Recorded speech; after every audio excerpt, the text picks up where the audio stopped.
Oi, meus queridos amigos, sejam muito bem-vindos. Eu espero que todos vocês estejam muito bem.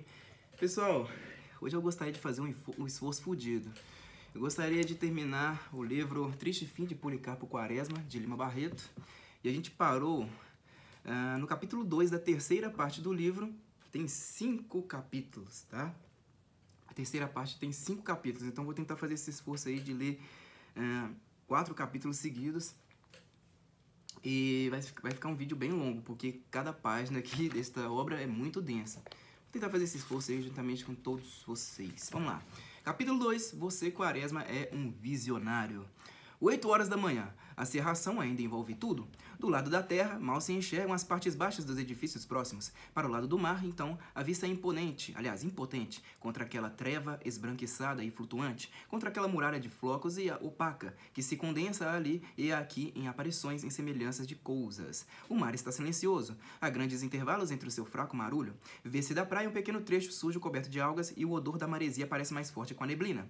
Para a esquerda e para a direita é o desconhecido, o mistério. Entretanto, aquela pasta espessa de uma claridade difusa está povoada de ruídos. O chiar das serras vizinhas, os apitos de fábricas e locomotivas, os guinchos de guindastes dos navios enchem aquela manhã indecifrável e taciturna. E ouve-se mesmo a bulha compassada de remos que ferem o mar. Acredita-se dentro daquele decoro que é Caronte que traz a sua barca para uma das margens do Estige. Atenção! Todos prescrutam a cortina de névoa pastosa. Os rostos estão alterados. Parece que do seio da bruma vão surgir demônios. Não se ouve mais a bulha. O escaler afastou-se. As fisionomias respiram aliviadas. Não é noite, não é dia, não é o dilúculo. Não é o crepúsculo. É a hora da angústia. É a luz da incerteza. No mar não há estrelas nem sol que guiem. Na terra as aves morrem de encontro às paredes brancas das casas. A nossa miséria é mais completa e a falta daqueles mudos marcos da nossa atividade dá mais forte percepção do nosso isolamento no seio da natureza grandiosa. Os ruídos continuam e, como nada se vê, parece que vem do fundo da terra ou são alucinações auditivas. A realidade só nos vem do pedaço de mar que se avista marulhando com grandes intervalos, fracamente, tenuemente, e a medo, de encontro à areia da praia suja de bodelhas, algas e sargassos. Aos grupos, após o rumor dos remos, os soldados deitaram-se pela relva que continua à praia. Alguns já cochilam, outros procuram com os olhos o céu através do nevoeiro que lhes emudece o rosto. O cabo Ricardo, o coração dos outros, de rifle à cintura e gorro à cabeça, sentado numa pedra, está de parte sozinho e olha aquela manhã angustiosa. Era a primeira vez que via a cerração assim perto do mar, onde ela faz sentir toda a sua força de desesperar. Em geral, ele só tinha olhos para as alvoradas claras e purpurinas macias e fragrantes. Aquele amanhecer brumoso e feio era uma novidade para ele. Sob o fardamento de cabo, o menestrel não se aborrece. Aquela vida solta da caserna vai-lhe bem na alma. O violão está lá dentro e em horas de folga ele o experimenta, cantarolando em voz baixa. É preciso não enferrujar os dedos. O seu pequeno aborrecimento é não poder de quando em quando soltar o peito. O comandante do destacamento é Quaresma, que talvez consentisse. O major está no interior da casa que serve de quartel, lendo o seu estudo predileto é agora artilharia. Comprou compêndios, mas, como a sua instrução é insuficiente, da artilharia vai à balística, da balística à mecânica, da mecânica ao cálculo e à geometria analítica. Desce mais a escada, vai à trigonometria, à geometria e à álgebra e à aritmética. Ele percorre essa cadeia de ciências entrelaçadas com uma fé de inventor, aprende uma noção elementaríssima após um rosário de consultas de compêndio em compêndio, e leva assim aqueles dias de ócio guerreiro enfronhado na matemática, nessa matemática rebarbativa e hostil aos cérebros que já não são mais moços. Há no destacamento o canhão Krupp, mas ele não tem nada a ver com o mortífero aparelho, contudo estuda artilharia. É encarregado dele o tenente Fontes, que não dá obediência alguma ao patriota major. Quaresma não se incomoda com isso, vai aprendendo lentamente a servir-se da boca de fogo e submete-se à arrogância do subalterno. O comandante do Cruzeiro do Sul, o Bustamante da Barba Mosaica, continua no quartel superintendendo a vida do batalhão.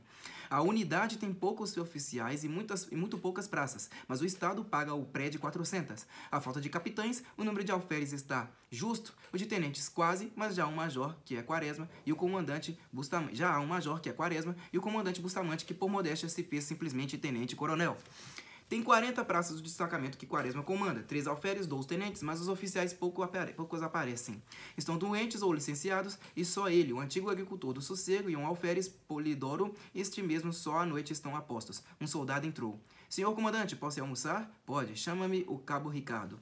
A praça saiu capengando em cima de grandes botinas. O pobre homem usava aquela peça protetora como um castigo. Assim que se viu no mato que levava à sua casa, tirou-se e sentiu pelo rosto o sopro da liberdade. O comandante chegou à janela. A cerração se ia dissipando. ano. Já se viu o sol que brilhava como um disco de ouro fosco.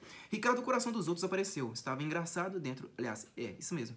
Estava engraçado dentro do seu fardamento de caporal. A blusa era curtíssima, sungada. Os punhos lhe apareciam inteiramente. E as calças eram compridíssimas e arrastavam no chão. Como vais, Ricardo? Bem, e o senhor, major? Assim. Quaresma deitou sobre o inferior e amigo aquele seu olhar agudo e demorado. Andas aborrecido, não é? O trovador sentiu-se alegre com o interesse do comandante. Não, para que dizer, major, que sim, se a coisa for assim até ao fim, não é mal. O diabo é quando há tiro. Uma coisa, major, não se poderia assim aí pelas horas em que não há que fazer, ir nas mangueiras cantar um pouco. O major coçou a cabeça, alisou o cavanhaque e disse, eu não sei, O senhor sabe que isso de cantar baixo é remar em seco. Dizem que no Paraguai... Bem, cante lá, mas não grite, hein? Calaram-se um pouco. Ricardo ia partir quando o major recomendou.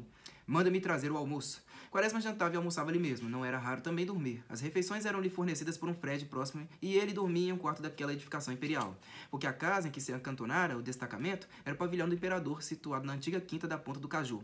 Ficavam nela também a estação da estrada de ferro do Rio Douro e uma grande e bulhenta, serraria. Quaresma veio até a porta, olhou a praia sul e ficou admirado que o imperador a quisesse para banhos. A serração se ia dissipando inteiramente. As formas das coisas saíam modeladas do seio daquela massa de névoa pesada, e satisfeitas como se o pesadelo tivesse passado.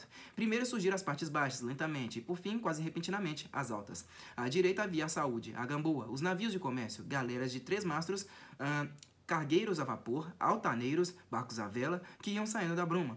E por instantes aquilo tudo tinha um ar de paisagem holandesa. À esquerda era o Saco da Raposa, o Retiro Saudoso, a Sapucaia horrenda, a Ilha do Governador, os órgãos azuis, altos de tocar no céu, em frente à Ilha dos Ferreiros, com os seus depósitos de carvão.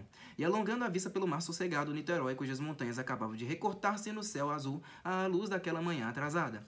A neblina foi-se e um galo cantou. Era como se a alegria voltasse à terra. Era uma aleluia. Aqueles chiados, aqueles apitos, os guinchos tinham um acento festivo de contentamento.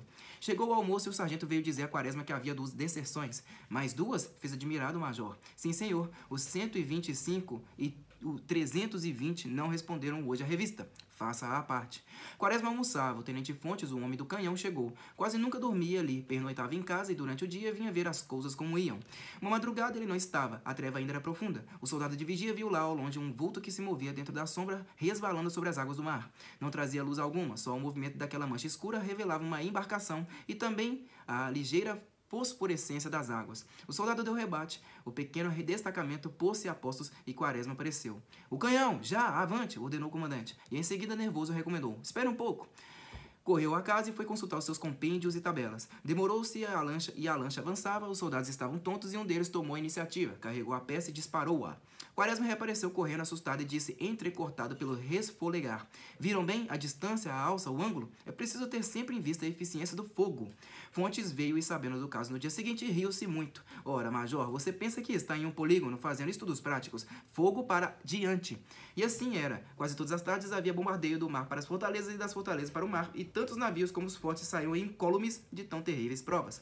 Lá vinha uma ocasião, porém, que acertava, então os jornais noticiavam. Ontem o forte acadêmico fez um maravilhoso disparo. Com um canhão tal meteu uma bala no Guanabara. No dia seguinte, o mesmo jornal retificava a pedida da bateria do cais Faroux, que era a que tinha feito o disparo certeiro. Passavam-se dias e a coisa já estava esquecida, quando aparecia uma carta de Niterói reclamando as honras do tiro para a fortaleza de Santa Cruz. O tenente Fontes chegou e esteve examinando o canhão com o faro do entendedor. Havia uma trincheira de fardos de alfafa, e a boca de peça saía por entre os fiapos da palha, como as goelas de um animal feroz oculto entre as ervas. Olhava o horizonte depois de exame atento ao canhão e considerava a Ilha das Cobras quando ouviu o gemer do violão e uma voz que dizia: prometo pelo Santíssimo Sacramento. Dirigiu-se para o local de onde partiam os sons e se lhe deparou este lindíssimo quadro. À sombra de uma grande árvore, os soldados deitados ou sentados em círculo em torno do recado do coração dos outros que entoava em deixas magoadas. As praças tinham acabado de almoçar e beber a pinga e estavam tão embevecidas na canção de Ricardo que não deram pela chegada ao jovem oficial. Que é isto? Disse ele severamente. Os soldados levantaram-se todos em continência, e Ricardo, com a mão direita no gorro, perfilado, e a esquerda segurando o violão que repousava no chão, desculpou-se. Seu tenente, foi o major quem permitiu. Vossa senhoria sabe que se nós não tivéssemos ordem, não iríamos brincar. Bem, não quero mais isto, disse o oficial. Mas, objetou Ricardo, o senhor major Quaresma... Não temos aqui major Quaresma, não quero, já disse. Os soldados debandaram e o tenente Fontes seguiu para a velha casa imperial ao encontro do major do Cruzeiro do Sul. Quaresma continuava no seu estudo um rolar de Sísifo, mas voluntário para a grandeza da pátria. Fontes foi entrando e dizendo: "Que é isto, seu Quaresma? Então, o senhor permite cantorias no destacamento?" O major não se lembrava mais da coisa e ficou espantado com o ar severo e ríspido do moço. Ele repetiu: "Então o senhor permite que os inferiores cantem modinhas e toquem violão em pleno serviço? Mas que mal faz? Ouvi dizer que em campanha..." "E a disciplina? E o respeito?" "Bem, vou proibir", disse Quaresma. "Não é preciso, já proibi." Quaresma não se deu por agastado, não percebeu motivo para agastamento e disse com doçura: "Fez bem." Em seguida perguntou ao oficial o modo de extrair a raiz quadrada de uma fração decimal. O rapaz ensinou-lhe e eles estiveram cordialmente conversando sobre coisas vulgares. Fontes era noivo de Lalá, a terceira filha do general Albernaz, e esperava acabar a revolta para efetuar o casamento. Durante uma hora, a conversa entre os dois versou sobre este pequenino fato familiar a que estavam ligados aqueles estrondos, aqueles tiros, aquela solene disputa entre duas ambições. Subitamente a corneta feriu o ar com sua voz metálica. Fontes assestou ao ouvido, o major perguntou: "Que toque é?" "Sentido." Os dois saíram, Fontes perfeitamente fardado e o major apertando o talim sem encontrar jeito, tropeçando na espada venerável que teimava em se lhe meter entre as pernas curtas. Os soldados já estavam nas trincheiras, armas à mão. O canhão tinha ao lado a munição necessária. Uma lancha avançava lentamente com a proa alta assestada para o posto. De repente saiu de uma borda um golfão de fumaça espessa. "Queimou!" gritou uma voz. Todos abaixaram. A bala passou alto, zunindo, cantando, inofensiva. A lancha continuava a avançar impávida. Além dos soldados, havia curiosos garotos a assistir ao tiroteio e fora um destes que gritara: "Queimou!" E assim sempre. Às vezes eles chegavam bem perto à tropa, às trincheiras, atrapalhando o serviço. Em outros, um cidadão qualquer chegava ao oficial e muito delicadamente pedia: "O senhor dá licença que dê um tiro?" O oficial acedia, o servente carregava a peça e o homem fazia a pontaria e um tiro partia. Com o tempo, a revolta passou a ser uma festa, um divertimento da cidade. Quando se anunciava um bombardeio, no segundo, o terraço do passeio público se enchia. Era como se fosse uma noite de luar, no tempo em que era do tom apreciá-los no velho jardim de Dom Luís de Vasconcelos, vendo o astro solitário pratear a água e encher o céu. Alugavam-se binóculos e tanto os velhos como as moças, os rapazes como as velhas, seguiam o bombardeio como uma representação de teatro. "Queimou Santa Cruz, agora é o Aquidabã, lá vai!" E dessa maneira a revolta ia correndo familiarmente, entrando nos hábitos e nos costumes da cidade. Nos cais farouques, os pequenos garotos vendedores de jornais, engraxates, quitandeiros ficavam atrás das portadas dos urinários, das árvores a ver, a esperar a queda das balas. E quando acontecia cair uma, corriam todos em bolo a apanhá-la como se fosse uma moeda ou guloseima. As balas ficaram na moda. Eram alfinetes de gravata, berloques de relógio, lapiseiras, feitas com as pequenas balas de fuzis. Faziam-se também coleções das médias e com seus estojos de metal, areados, polidos e lixados, ornavam os consolos, os dunkerques das casas médias, as grandes, os melões e as abóboras, como chamavam, guarneciam os jardins como vasos de faiança ou estátuas. A lancha continuava a atirar. Fontes fez um disparo. O canhão vomitou o projétil, recuou um pouco e logo foi posto em posição. A embarcação respondeu e o rapazote gritou: "Queimou!" Eram sempre esses garotos que anunciavam os tiros do inimigo. Mal vinham fuzilar breve a fumaça. Lá longe no navio jorrar devagar, muito pesada, gritavam: "Queimou!"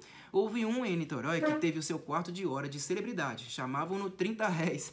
Os jornais do tempo ocuparam-se com ele. Fizeram-se subscrições a seu favor. Um herói passou a revolta e foi esquecido tanto ele como a Lucy, uma bela lancha que chegou a fazer-se entidade na imaginação da urbs, a interessá-la, a criar inimigos e admiradores. A embarcação deixou de provocar a fúria do Poço do Caju e Fontes deu instruções ao seu chefe da peça e foi-se embora.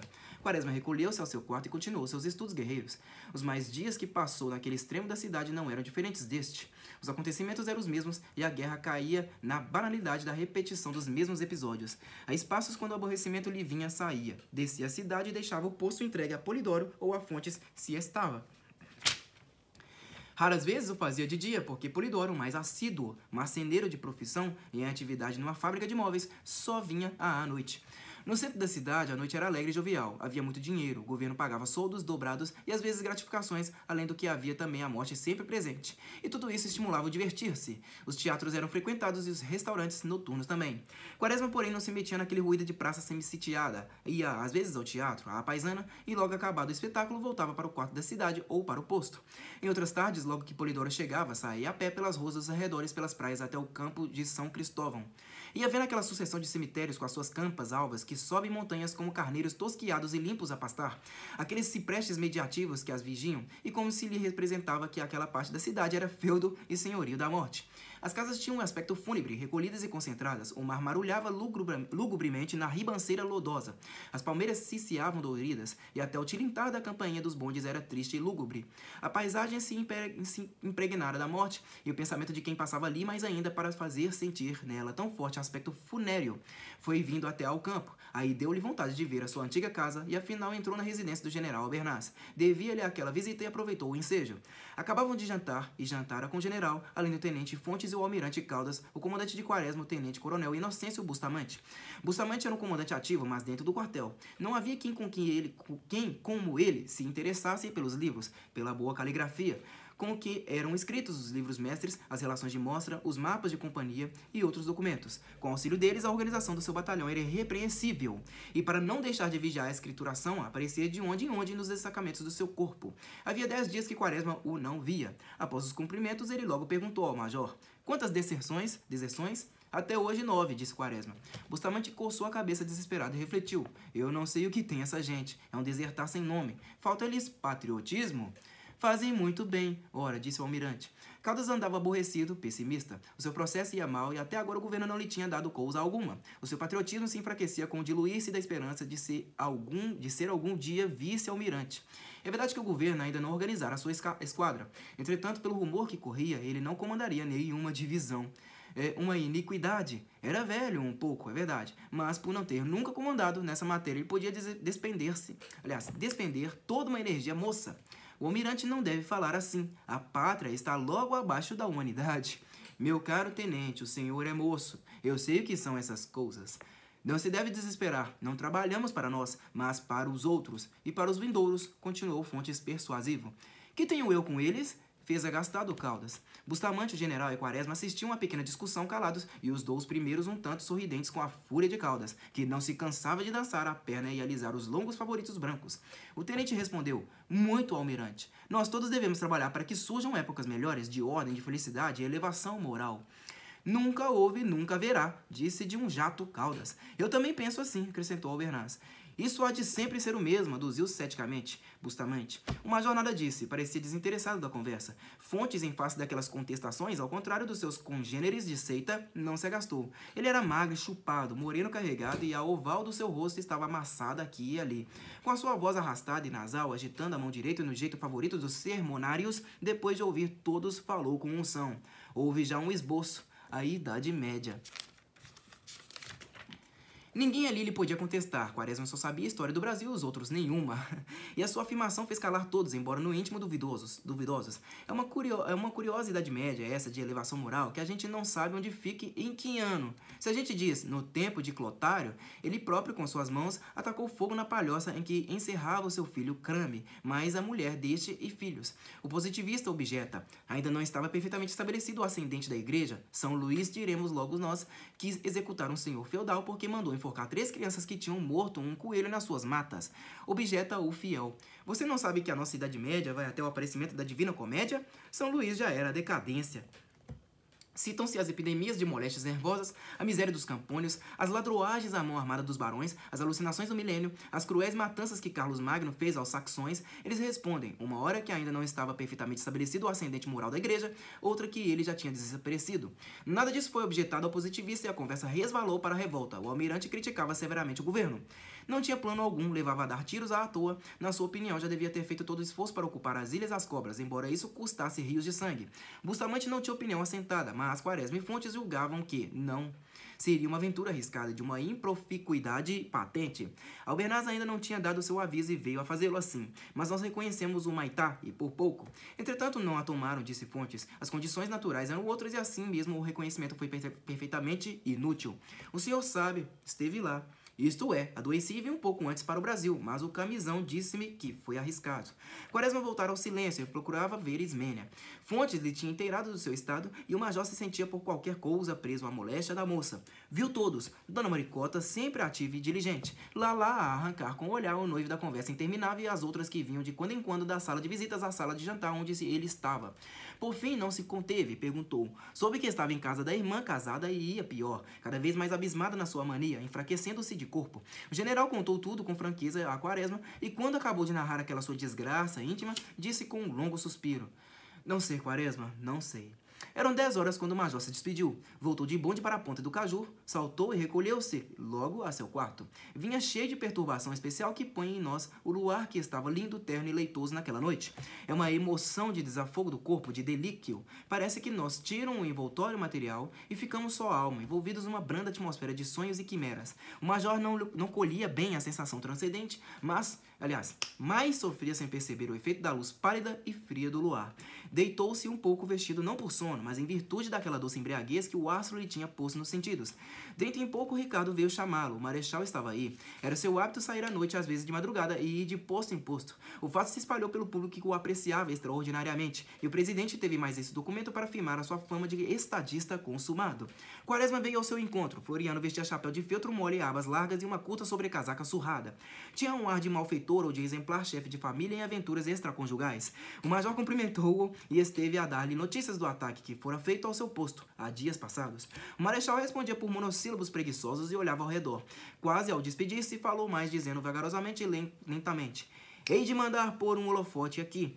Quaresma veio acompanhá-la até ao bonde. Atravessaram o velho sítio do Recreio dos Imperadores. Um pouco afastada da estação, uma locomotiva semi-acesa resfolegava. Semelhava roncar dormindo. Os carros pequenos, banhados pelo luar, muito quietos, sossegados como que dormiam. As anosas mangueiras, com falta de galhos aqui e ali, pareciam polvilhadas preciosamente de prata. O luar estava magnífico. Os dois andavam. O marechal perguntou: "Quantos homens tem você?" 40. O marechal mastigou um, não é muito, e voltou ao muitíssimo. Num dado momento, voltou ao mutismo. Num dado momento, Quaresma viu-lhe o rosto inundado pela luz da lua. Pareceu-lhe mais simpática a fisionomia do ditador. Se ele falasse...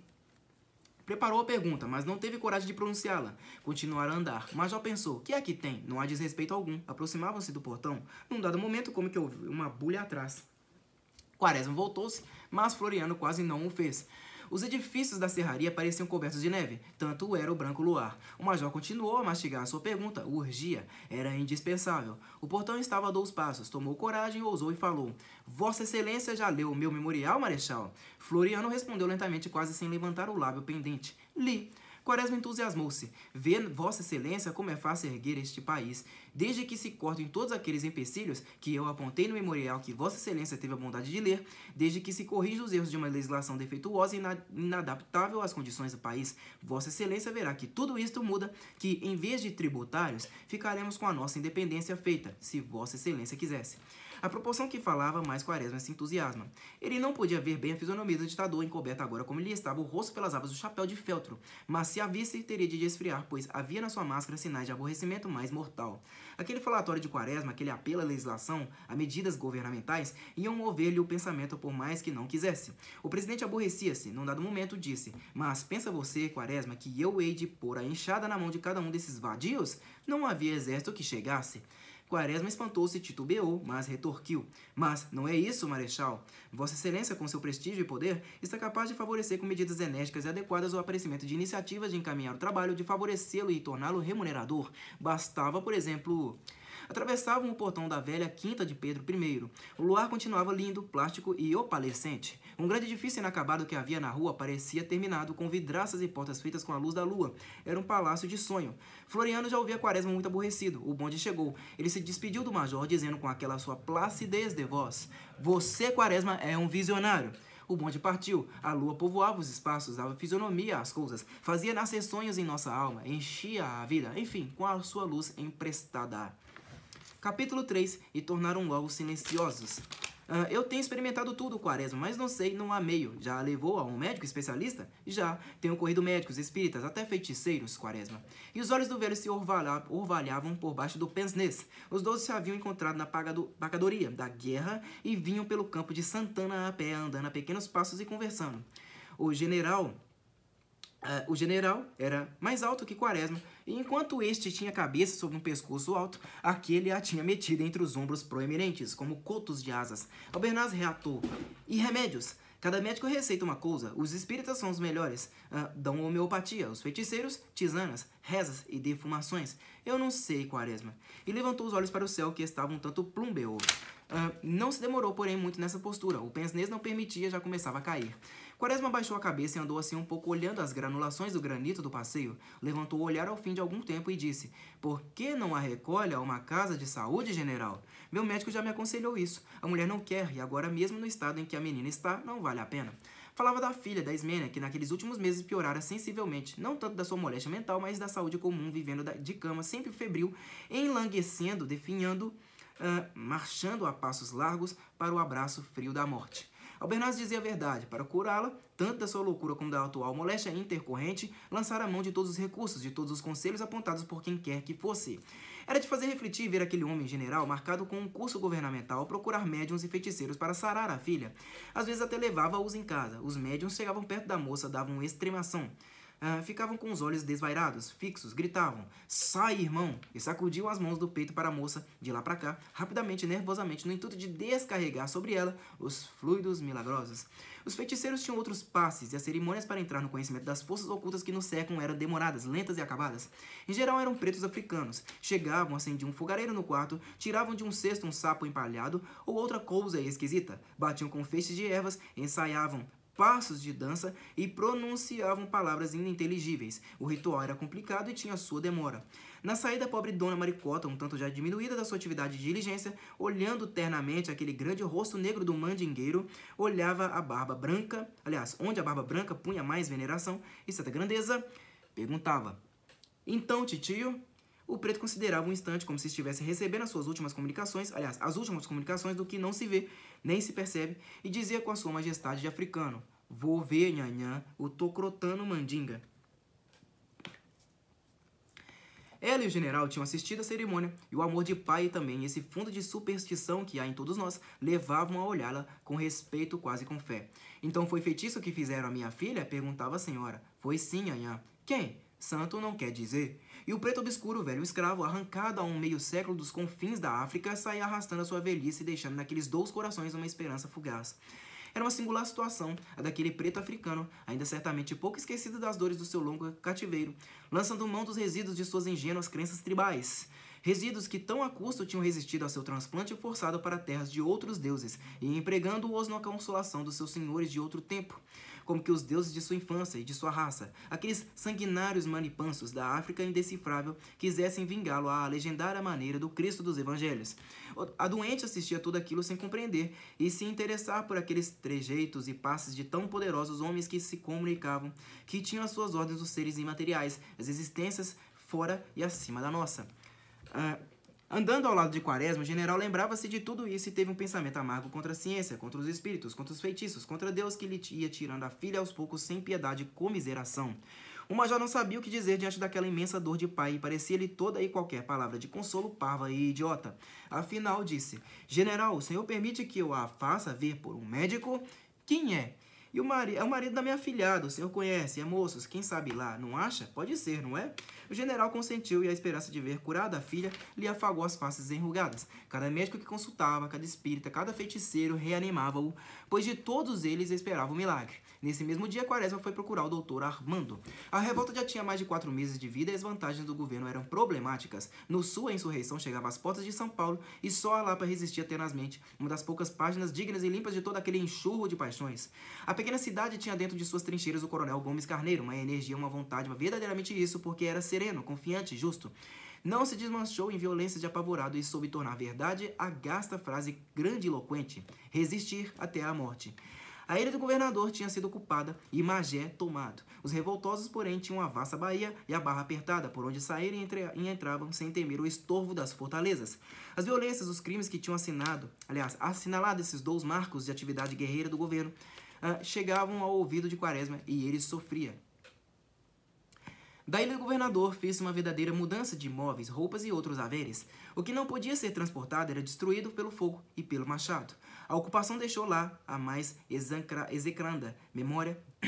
A ocupação deixou lá a mais execranda memória, e até hoje os seus habitantes ainda se recordam dolorosamente de um capitão patriótico ou da Guarda Nacional, Ortiz, pela sua ferocidade e insofrido gosto pelo saque e outras vexações. Passava um pescador com uma tampa de peixe e o capitão chamava o pobre homem. Venha cá, O homem aproximava-se amedrontado e Ortiz perguntava: quanto quer por isso? 3.000 réis, capitão. Ele sorria diabolicamente e familiarmente regateava: você não deixa por menos? Está caro. Isso é peixe ordinário. Carapebas, ora. Bem, capitão, vá lá por 12.500. Leve isso lá dentro. Ele falava na porta de casa. O pescador voltava e ficava um tempo em pé, demonstrando que esperava o dinheiro. Ortiz balançava a cabeça e dizia escarninho: dinheiro, hein? Vá cobrar ao Floriano. Entretanto, Moreira César deixou boas recordações de si, e ainda hoje há lá quem se lembre dele, agradecida por este ou aquele benefício que o famoso coronel lhe prestou. As forças revoltosas pareciam não ter enfraquecido. Tinham, porém, perdido os 2 navios, sendo destes o Javari, cuja reputação na revolta era das mais altas e consideradas. As forças de terra detestavam-no particularmente. Era um monitor chato, raso com a água, uma espécie de sáurio ou quelônio de ferro de construção francesa.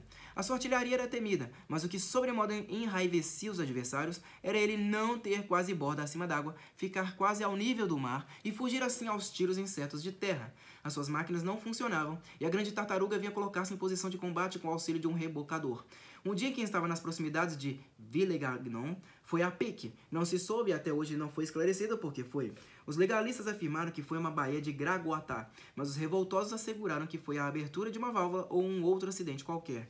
Como o do seu irmão, os Solimões, que desapareceu nas costas do Cabo Polônio, o fim do Javari ainda estava envolvido no mistério.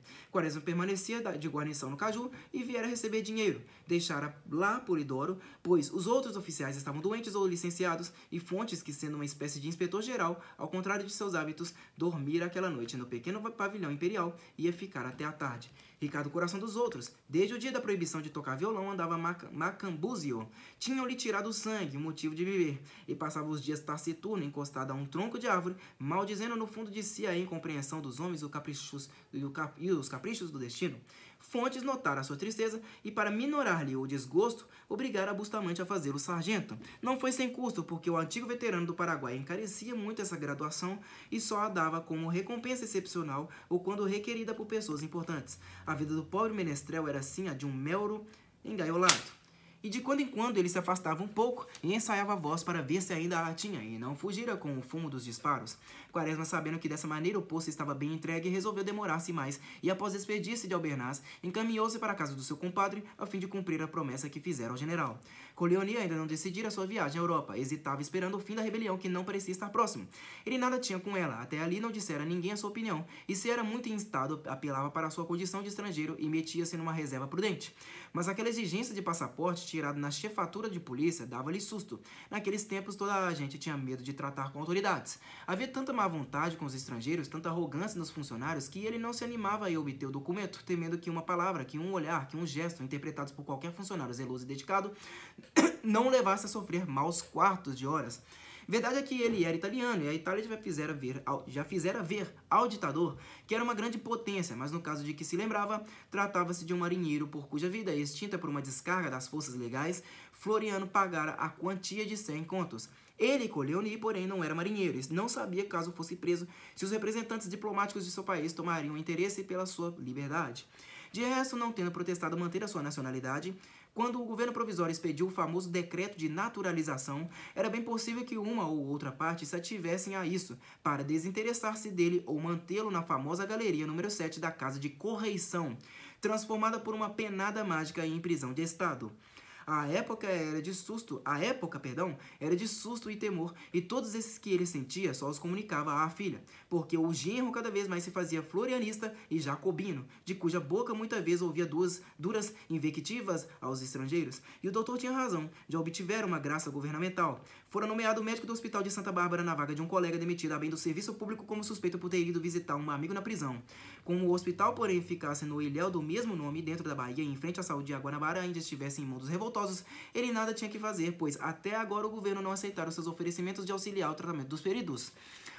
O major foi encontrar pai e filho em casa. O doutor tinha saído e ido dar uma volta pela cidade e dar arras de sua dedicação à causa legal, conversando com os mais exaltados jacobinos do Café do Rio, não esquecendo também de passear pelos corredores do Itamaraty, fazendo-se ver pelos ajudantes de ordem, secretários e outras pessoas influentes de um ânimo de Floriano. A moça viu entrar Quaresma com aquele sentimento estranho que o seu padrinho lhe causava ultimamente, e esse sentimento mais agudo se tornava quando o via contar os casos guerreiros do seu destacamento. A passagem de balas, as descargas das lanchas, naturalmente, simplesmente como se fossem feições de uma festa, de uma justa, de um divertimento qualquer em que a morte não estivesse presente. Tanto mais que o via apreensivo, deixando perceber numa frase e noutra desânimo e desesperança. Na verdade, o major tinha um espinho na alma. Aquela recepção de Floriano, as suas lembranças de reformas, não esperavam nem o seu entusiasmo e sinceridade, nem tampouco a ideia que ele fazia do ditador. Saíra ao encontro de Henrique IV e de Sully, e vinha a esbarrar com um presidente que o chamava de visionário, que não avaliava o alcance dos seus projetos, que os não examinava sequer, desinteressado daquelas altas coisas de governo como se não o fosse. Era, pois, para sustentar tal homem que deixara o sossego de sua casa e se arriscava nas trincheiras? Era, pois, por esse homem que tanta gente morria? Que direito tinha ele de vida e de morte sobre seus concidadãos, se não se interessava pela sorte deles, pela sua vida infeliz e abundante, pelo enriquecimento do país, o progresso de sua lavoura e o bem-estar de sua população rural? Pensando assim, havia instantes que lhe vinham um mortal desespero, uma raiva de si mesmo. Mas em seguida considerava, o homem está atrapalhado, não pode agora, mais tarde, com certeza ele fará a coisa. Vivia essa alternativa dolorosa e era ela que lhe trazia apreensões, desânimo e desesperança, notados por sua afilhada na sua fisionomia já um pouco acabrunhada. Não tardou, porém, que, abandonando os episódios da sua vida militar, Quaresma explicasse o motivo de sua visita. Mas qual delas? Perguntou a afilhada. A segunda, a Ismênia. Aquela que estava para casar com o dentista? Esta mesmo. Ela pronunciou este muito longo e profundo, como se pusesse nele tudo o que queria dizer sobre o caso. Via bem o que fazia o desespero da moça, mas via melhor a causa daquela obrigação que incrustam no espírito das meninas que elas lhe devessem casar a todo custo, fazendo do casamento o polo e fim da vida, a ponto de parecer uma desonra, uma injúria ficar solteira. O casamento já não é mais amor, não é maternidade, não é nada disso. É simplesmente casamento, uma coisa vazia, sem fundamento nem na nossa natureza, nem nas nossas necessidades.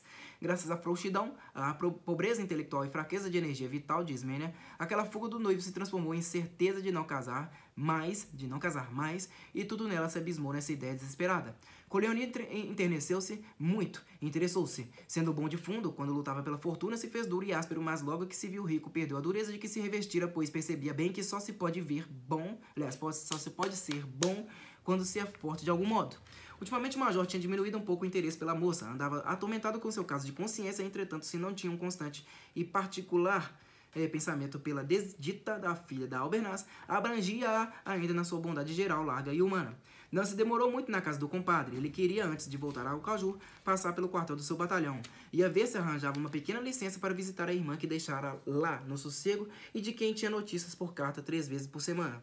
Eram elas satisfatórias, contudo ele tinha necessidade de ver tanto ela como o Anastácio, fisionomias com quem se encontrava diariamente há tantos anos e cuja contemplação lhe fazia falta e talvez lhe restituísse a calma e a paz de espírito.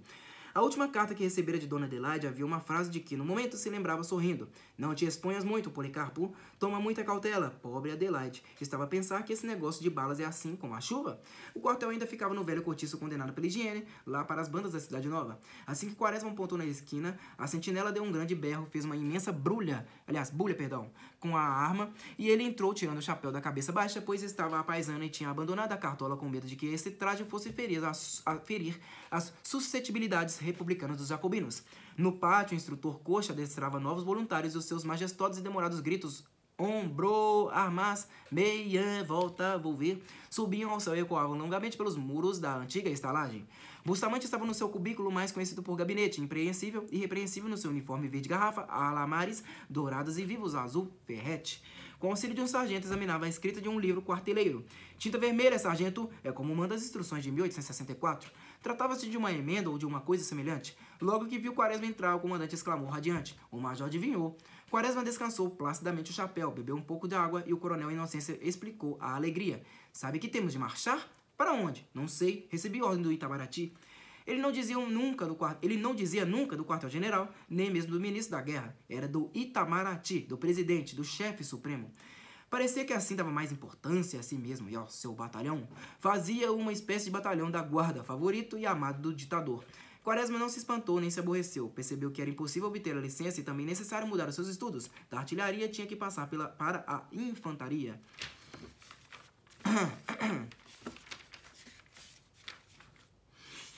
O major é que vai comandar o corpo, sabia? Não, coronel. E o senhor não vai? Não, disse bruscamente alisando o cavanhaque mosaico e abrindo a boca para o lado esquerdo. Tenho que acabar a organização da unidade, não posso. Não se assuste, mais tarde irei lá ter. Começava a tarde quando Quaresma saiu do quartel. O instrutor Coach continuava com força, majestade e demora a gritar: Ombro, armas! A sentinela não pôde fazer a bulha da entrada porque só viu o major quando já ia longe. Ele desceu até a cidade e foi ao correio. Havia alguns tiros espaçados. No Café do Rio, os levitas continuavam a trocar ideias para a consolidação definitiva da República. Antes de chegar ao correio, Quaresma lembrou-se de sua partida. Correu a uma livraria e comprou livros sobre infantaria. Precisava também dos regulamentos, arranjaria no quartel-general. Para onde ia? Para o sul? Para Magé? Para Niterói? Não sabia, não sabia. Ah, se isso fosse para a realização dos seus desejos e sonhos, mas quem sabe, podia ser, talvez, mais tarde. E passou o dia atormentado pela dúvida do bom emprego de sua vida e de suas energias. O marido de Olga não fez nenhuma questão em ir ver a filha do general. Ele levava a íntima convicção de que a sua ciência toda nova pudesse fazer alguma coisa, mas assim não se deu. A moça continuou a definhar e, se a mania parecia um pouco atenuada, o seu organismo caía. Estava magra e fraca, a ponto de quase não poder sentar-se na cama. Era sua mãe quem mais junto a ela vivia. As irmãs se desinteressavam um pouco, pois as exigências de sua mocidade levavam-nas para outros lados.